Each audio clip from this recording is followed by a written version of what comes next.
So hello dear friend, welcome to back our YouTube channel. Friend, आज की इस video पे हम आप लोग को क्लास 11th जो क्लास 11th है, क्लास 11th का सेट क्लास 11th का सेट 2 लेकर आया हूँ। सेट जो है वो 2 है। और कौन सी सेट है ये मालूम है फ्रेंड आप लोग को? सोशोलॉजी का है, यानी कि समाज शास्त्र का है। ये जो सेट है वो किस चीज़ का है? समाज शास्त्र का, यानी कि सोशोलॉजी का है। ठीक है, ठीक है, सोशोलॉजी का है। तो सबसे पहला प्रश्न जो है वो हम देखते हैं, क्योंकि ज़्यादा देर ना करते हुए वीडियो को स्टार्ट कर देता हूँ। अगर आप हमारे चैनल पर नए हो तो चैनल को सब्सक्राइब जरूर कर देना। यहाँ पे आप लोग को क्लास 11 से रिलेटेड वीडियो सारा कुछ मिल जाएगा जब तक आप लोग को एग्ज़ाम समाप्त नहीं होता। एग्ज़ाम समाप्त होने के बाद 12th का क्लास स्टार्ट हो जाएगा बहुत ही जल्द। ठीक है, तो चलिए एग्ज़ाम समाप्त कर लेते हैं पहले हम लोग, उसके बाद ही आगे का जो चैप्टर है वो हम लोग स्टडी करेंगे और आप लोग को मैं स्टडी करवाऊँगा। ठीक है, तो चलिए सबसे पहला प्रश्न है वो देखते हैं। सबसे पहला प्रश्न पूछा गया है, समाजशास्त्र का जनक किन्हें कहा जाता है? समाजशास्त्र का जनक किसे कहा जाता है? तो समाजशास्त्र का जनक जो है अगस्टस कॉमेट समाजशास्त्र का जनक कहा जाता है। और इस जो समाजशास्त्र का जो सबसे पहले जिनका जनक मतलब समाजशास्त्र का सबसे पहले कब आविष्कार हुआ, यानी कि कब से शुरू हुआ? तो 1838 ईस्वी में। कब हुआ? 1838, सन 1838।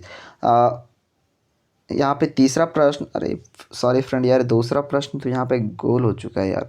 तो कोई नहीं, अब दूसरा प्रश्न छोड़ दो। आप लोगों को कमेंट में बता देना प्रश्न क्या था, तो मैं उसका आंसर बता दूंगा। ठीक है,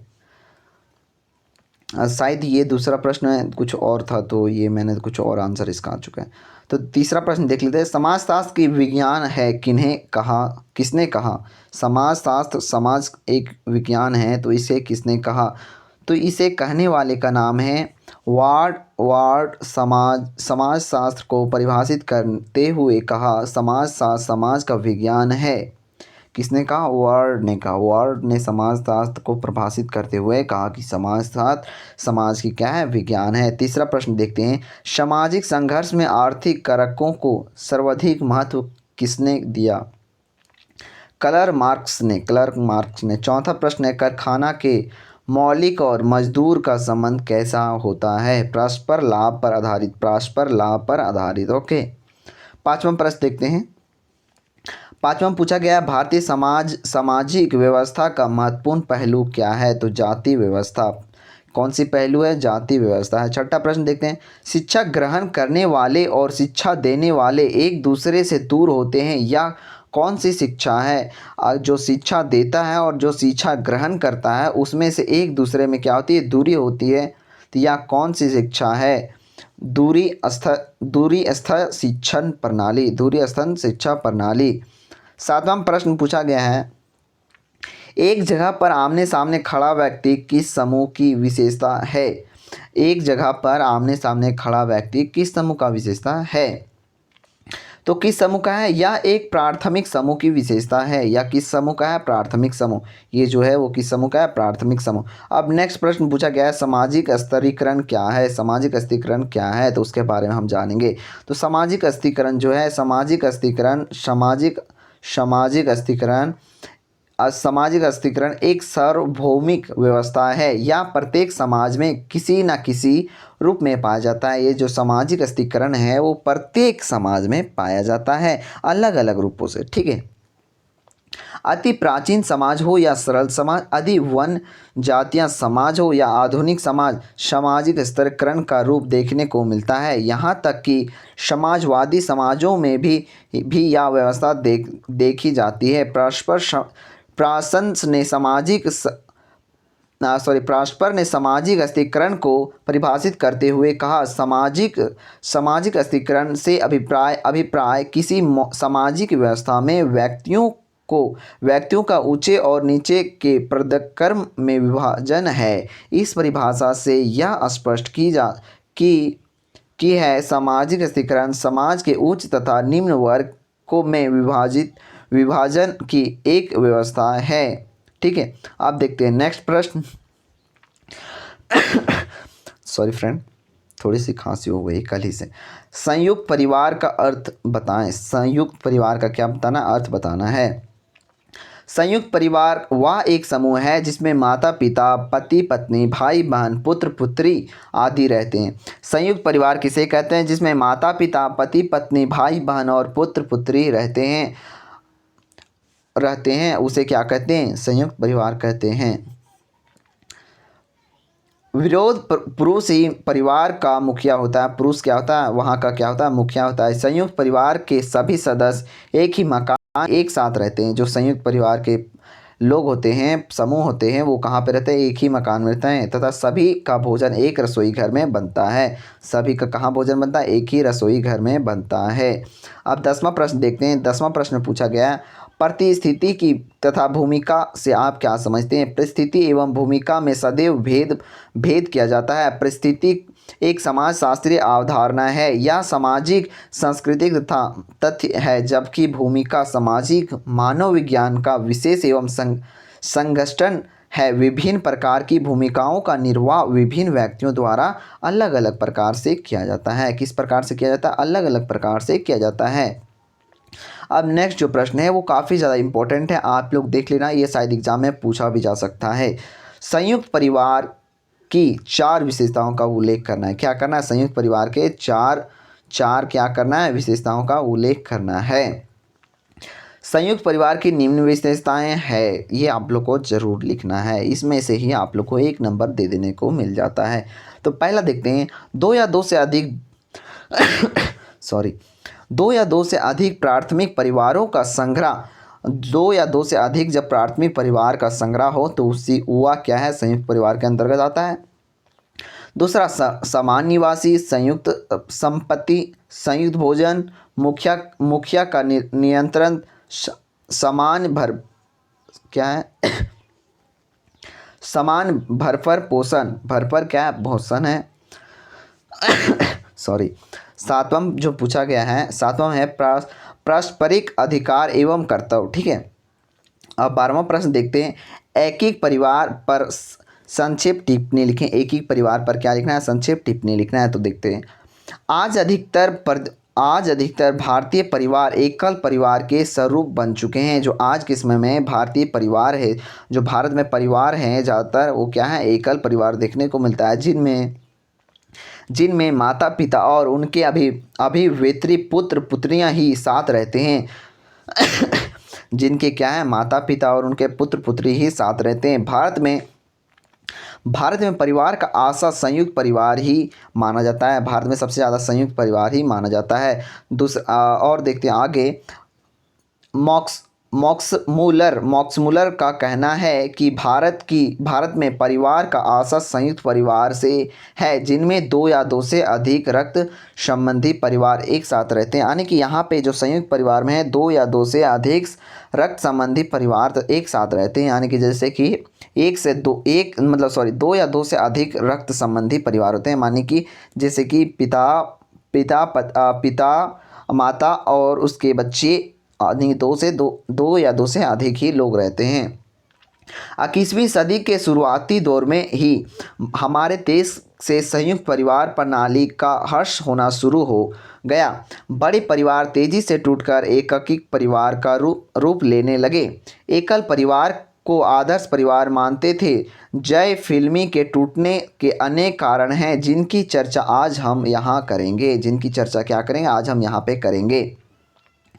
घर से बाहर दूसरे शहर या राज्यों में नौकरी व्यवसाय लगने के कारण एकल परिवार को तेजी से प्रोत्साहन मिले हैं। आपने भरे पूरे परिवार को छोड़कर शहर में अपनी पत्नी तथा बच्चे के साथ रहने पर वे परिस्थिति वंश एकल परिवार का रूप ले लेते हैं। यानी कि जब घर से बाहर किसी को नौकरी लग जाती है तो क्या करते हैं? अपने बच्चे को लेकर और अपनी पत्नी को लेकर क्या करते हैं?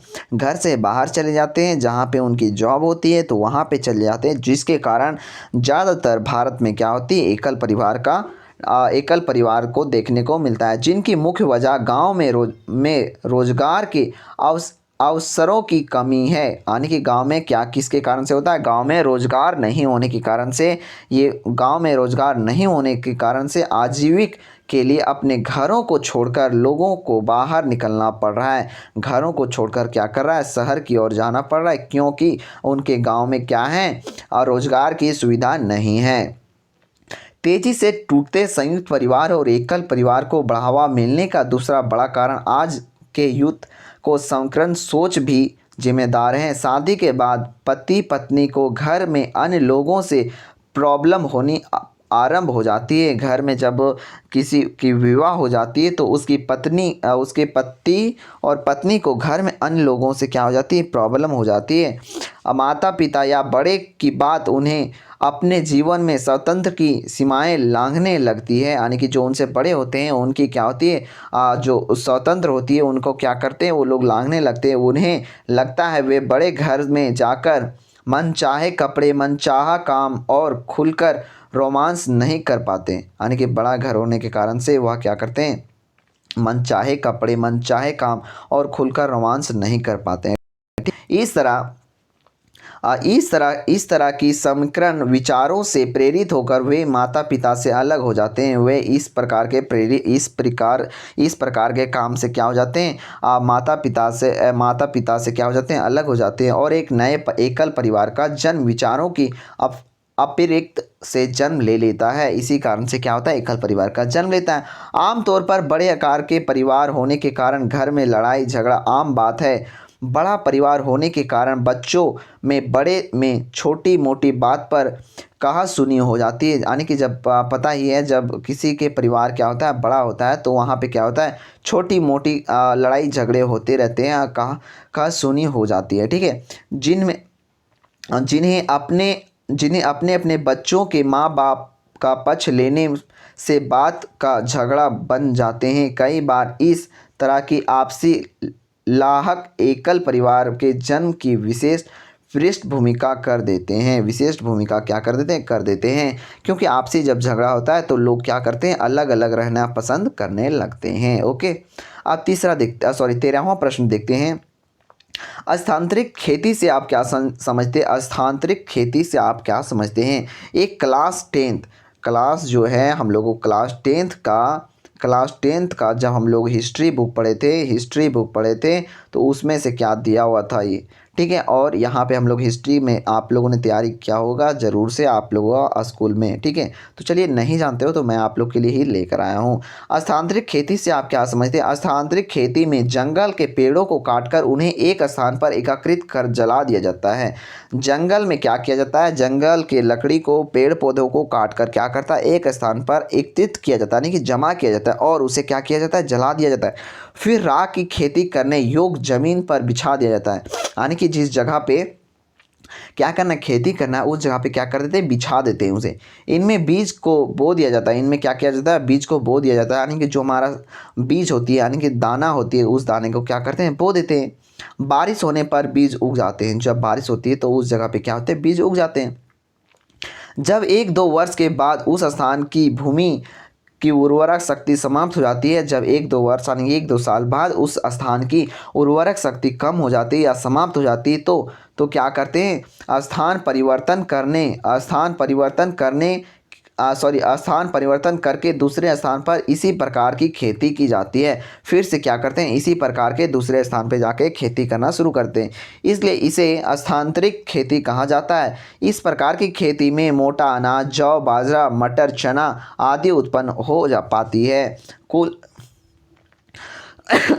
कुल उत्पादन कम होता है। सामूहिक आवश्यकताओं की पूर्ति के बाद विनिमय के लिए अनाज नहीं बचता। इस प्रकार की खेती सामूहिक स्तर पर होती है। इस प्रकार की खेती क्या होती है? सामूहिक खेती होती है। अब 14वां प्रश्न जो है वो काफ़ी अच्छी है। औपचारिक शिक्षा का अभिप्राय क्या है? औपचारिक शिक्षा का अभिप्राय क्या है?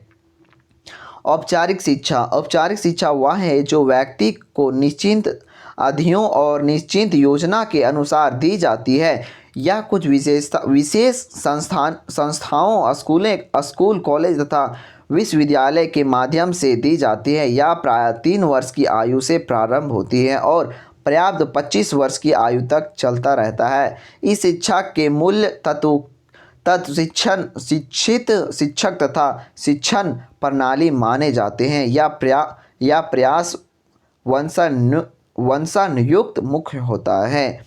ये जो औपचारिक शिक्षा है वो क्या किया जाता है, 3 वर्ष से। आप लोग को मेन पॉइंट याद रखना है। तो यहाँ पे मेन पॉइंट क्या है, निश्चित जो औपचारिक शिक्षा है जो व्यक्ति को निश्चित ध्येय अध्ययन और निश्चित योजना के अनुसार दी जाती है। निश्चित योजना और निश्चित अनुसार दी जाती है। और या विशेष कहाँ कहाँ मिलते हैं, संस्थानों और स्कूलें और कॉलेज तथा महाविद्यालयों के माध्यम से दी जाती है। यह प्रायः 3 वर्ष से 25 वर्ष तक चलता है। ये ठीक है, आप लोग समझ गए। अब देखते हैं 15वां प्रश्न। 15वां बोला गया है, सामाजिक नियंत्रण से आप क्या समझते हैं। सामाजिक नियंत्रण से आप क्या समझते हैं, इसके अभिकरणों की समीक्षा करें। सामाजिक नियंत्रण की व्यवस्था को प्रभावी बनाने के लिए अनेक साधनों एवं अभिकरणों का सहारा लिया जाता है। समानता साधन एवं अधिकरण में कोई भेद नहीं किया जाता, किंतु इनमें पर्याप्त अंतर अभिकरण का तात्पर्य उन समूहों, संगठनों एवं सत्ता से है जो नियंत्रण को समाज पर लागू करता है। जो क्या करता है, नियंत्रण को समाज पर लागू करता है। अब 16वां प्रश्न देखते हैं। समाज में सामाजिक नियंत्रण की आवश्यकता का वर्णन करें। समाज में क्या करना है, सामाजिक नियंत्रण का व्यवस्था का वर्णन करना है। सामाजिक नियंत्रण वह विधि है जिसके द्वारा एक समाज अपने सदस्यों के व्यवहारों का नियंत्रण करता है, नियम बनाता है। उनकी निर्धारित भूमिकाएं निभाने, नियमों का पालन करने एवं व्यवस्था बनाए रखने के लिए लोगों को प्रेरित करता है। समाज में जब नई परिस्थिति उत्पन्न होती है तब भी समाज अपने सदस्यों पर अंकुश लगाता है। समाज जो है तभी अपने समाज सदस्यों पर अंकुश लगाता है जब क्या होता है, किसी भी प्रकार का नई परिस्थिति उत्पन्न होती है। क्या होती है, नई परिस्थिति उत्पन्न होती है। सॉरी फ्रेंड, 15वां मैंने बता दिया, 16वां 17वां ना, 17वां देखते हैं। 17वां में जो पूछा गया है, 17वां में पूछा गया है, परिवार की विशेषताओं की विवेचना करें। परिवार की क्या करना है, विशेषताओं का विवेचना करना है। परिवार की विशेषताएं, कम से कम 2 विपरीत लिंग वयस्क एक साथ रहते हों। कार्य का बंटवारा श्रम विभाजन के अनुसार होता है। सभी पृथक कार्य में लगे रहते हैं। सभी क्या करते हैं, अपने अपने कार्य में लगे रहते हैं। आप तीसरा देखते हैं, विभिन्न प्रकार के सामाजिक व आर्थिक लेन देन में एक दूसरे के क्या कहते हैं, मददगार रहते हैं। भोजन अवश्य संभोग का समान रूप से उपभोग करते हैं। अब नेक्स्ट प्रश्न पूछा गया है, नेतादारी से आप क्या समझते हैं। नेतादारी के विभिन्न रूपों अथवा नेतादारी के प्रकारों का वर्णन करना है। ठीक है, यहाँ पे बोला गया है, मानव समाज में जन्म अथवा कल्पित के आधार पर परिवारों के सदस्य संबंध और व्यवहार की दृष्टि से एक दूसरे के बहुत ही समी आते हैं। इस प्रक्रिया के कारण कुछ प्रकार सामाजिक संबंधों की सृष्टि होती है। इस विशेष सुव्यवस्था संबंध श्रृंखला को नियोजित करने वाले प्रथा को हम नेतादारी कहते हैं। क्या कहते हैं, नेतादारी कहते हैं। वैवाहिक नेतादारी में पति पत्नी, सास ससुर, पतोह, साला, जीजा, सहज और नई दोई, दामाद, फूफा, मौसी, साड़ू, देवर, भाभी, जेठ, जेठानी, देवर, मामा, भांजी आदि, चाची आदि प्रमुख रक्त संबंधी नेतादारी के समान रक्त वाले व्यक्ति आते हैं। यह रक्त संबंध वास्तविक हो सकता है या क्या होता है, संबंध के अनुसार से और लंबी भी हो सकती है। ठीक है, तो आज की इस वीडियो में यहीं तक। अगर आप हमारे चैनल को सब्सक्राइब नहीं किए हो यार तो सब्सक्राइब जरूर करो। ओके, और वीडियो पसंद आता है तो क्या करो, लाइक कर दो। क्या करो, वीडियो को लाइक करो यार, और लाइक करोगे तो ही मैं अगला आप लोगों को सेट बताऊंगा। ठीक है, और अपने दोस्तों के साथ क्या करो, शेयर करो। ये बहुत ज़रूरी है। आपका एग्ज़ाम अभी 2 बजे से होने वाला है और करीबन 1 बज चुका है। ठीक है, अपने दोस्तों के साथ शेयर कर दो, क्योंकि मुझे मालूम है आप शायद एग्ज़ाम सेंटर पे पहुंच भी गए होंगे। ठीक है, तो चलिए मिलते हैं नेक्स्ट वीडियो पे। आज के लिए बस इतना ही। तो बाय बाय फ्रेंड, मिलते हैं नेक्स्ट वीडियो पे। ओके।